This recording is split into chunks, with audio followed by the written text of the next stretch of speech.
جو پہلی بات قرآن مجید نے ذکر کی، فرمایا فرما دیں جس قدر بھی مال خرچ کرو درست ہے، مگر اس کے حقدار تمہارے ماں باپ ہیں۔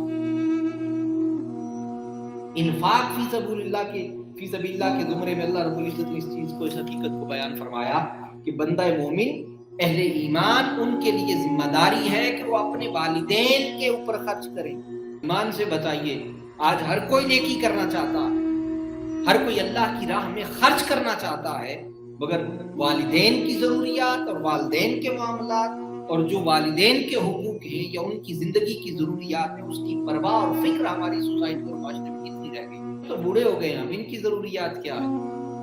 انہوں نے ہمیں کیا دیا تھا؟ نہیں، قرآن مجید نے انفاق کی ترتیب میں جس سوسائٹی میں، اور آپ دیکھیے کہ خرچ کرنے میں ہم اصول کیا رکھتے ہیں، قرآن مجید نے پہلا حق جو بیان کیا ہے خرچ کرنے کا سوسائٹی میں، وہ والدین ہیں۔